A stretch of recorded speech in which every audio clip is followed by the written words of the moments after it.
Hello viewers, me and team back again. I'd like to apologize for the delay. Unfortunately, my headset went down on me, so that's why I haven't been here for about a week. So let's, in the interim time, I've received a lot of questions. I'm going to get right to them. You'll also see Pacal die in this video, but I'm going to stick with the YouTube questions because I've accrued quite a few in my downtime here. So, okay, first one is Ganon167 asking if I will make Civ 5 Let's Plays when it comes out, and will I still do Civ 4 ones. Definitely yes to Civ 5. I'm not sure on the Civ 4 Let's Plays. I can tell you that this is not my last Civ 4 Let's Play by any stretch. So, you know, there's that. I'm going to keep doing it in the interim. But I'm not sure how much I'm going to do with Civ 4 once 5 is out. I guess it depends a lot on how good of a game Civ 5 is when it hits the shelf. So, that's that. From Cole Fogden, he wants to know how to benchmark performance in a particular game, like how many beakers to aim for at key points. And there's really not a good answer to that. Like, I've had 100 beakers to turn at 1 AD and done great, and also done pretty well with 30 beakers to turn at 1 AD. The important thing is to research technologies that you can trade, and also to stay with the AI or whoever you're playing against in terms of tech pace. You really don't want to fall behind. Well, you're going to fall behind on high difficulties, but what you don't want to have happen is have them declare on you when you can't protect yourself, is basically the goal. Fortunately, feudalism lets you defend against the AIs for a long time, so you have a lot of time to make up ground there, especially if you settle hill cities.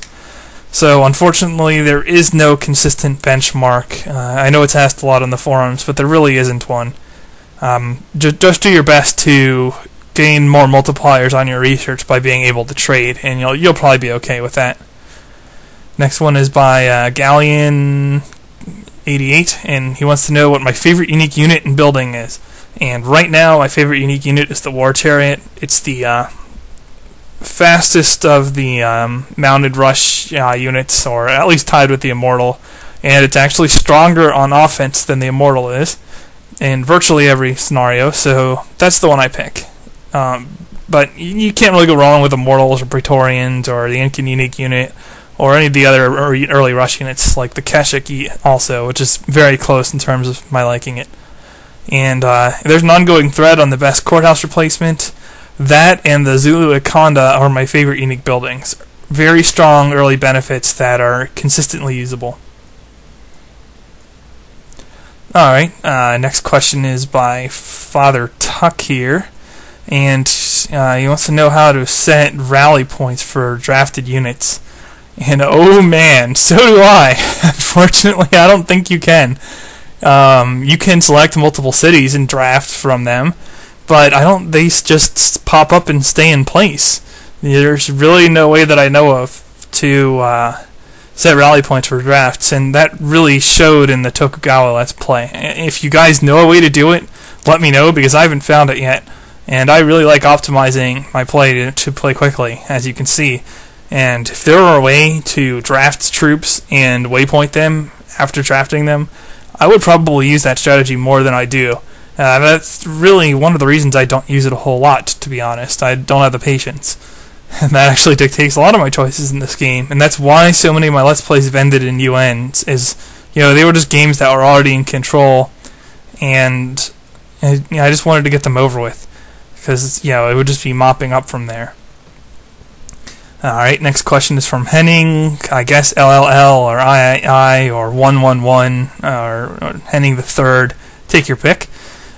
Which power plant should you usually use? Most often I wait for nuclear plants for some better health. I usually have like -6 health once oil's connected, without coal plants. Oh man. Touching a sore topic for me, viewers. I hate nuclear plants in this game because they are completely biased garbage. They are... It's like you're friggin' working a nuclear bomb in your cities. Even the worst reactor meltdown in history is nothing like detonating a nuclear warhead in your city. Chernobyl is bad, don't get me wrong. It was an awful, very tragic event. But it was not dropping an atom bomb on somebody. And the game has it happen with staggering frequency, especially on the slower game speeds, because that per turn check, it's a 1 in 1,000 per turn check to melt down, really, really hurts on Marathon because it is not scaled. So I hate the nuclear plant in this game.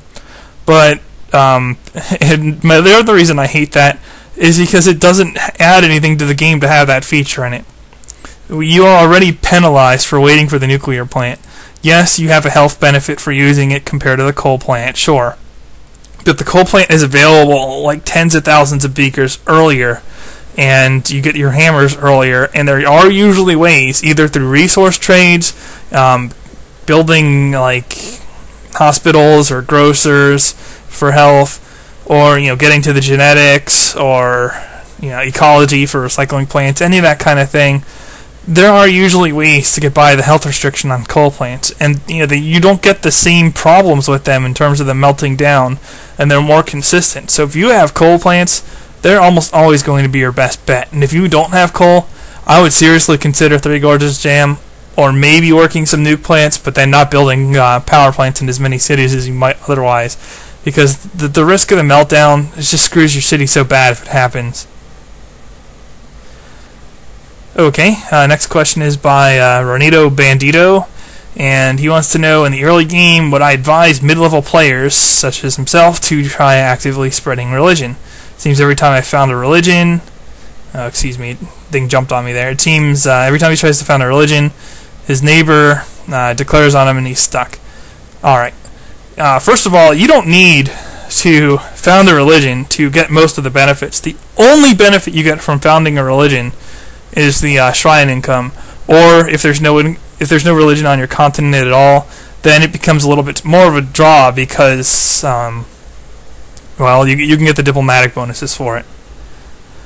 I advocate against founding early religion otherwise, and I definitely advocate against building missionaries early in the game when hammers are scarce and you really have a lot of things that are going to give you better returns than building missionaries all over the place. Maybe for your own cities, because that lets you outsource hammers in cities that need them, namely the cities you just founded, and you get your border pop from religion rather than having to build a monument, say you're not charismatic. But generally speaking, I would not advocate spreading religion around. And if you do found a religion, only do it like if the AI doesn't have one, and you don't have to put the money or the hammers into the missionaries to basically cover the whole continent in religion. If that's the case, like say you got Confucianism or Taoism hasn't gone yet, then by all means get that religion to spread across like 20-30% of the world. But otherwise, I wouldn't recommend it.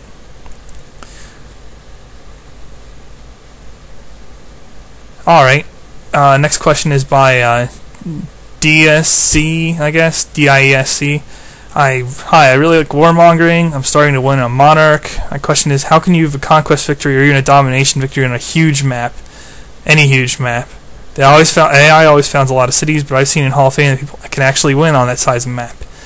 Actually, I've done it on like Earth 18 civs on Immortal, or like just random huge maps on Immortal. A little tricky.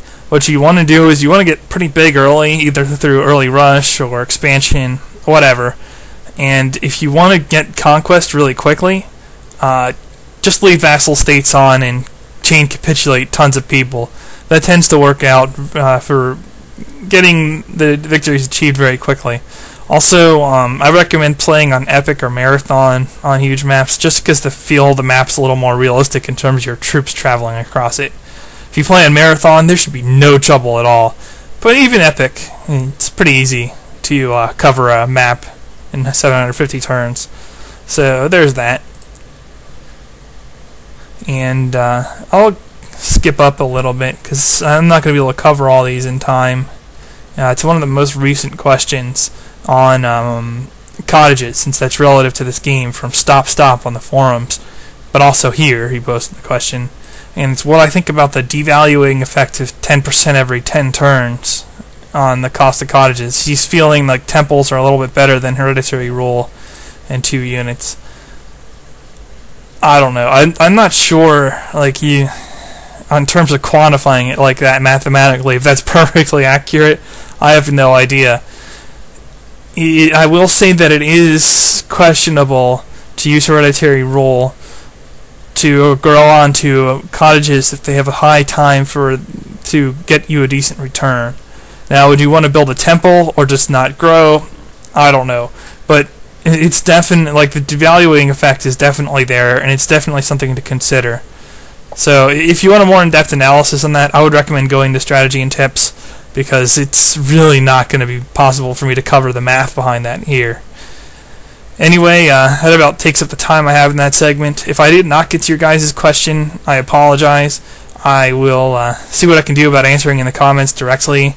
And other than that, I will see you guys in the next part. The main team signing off.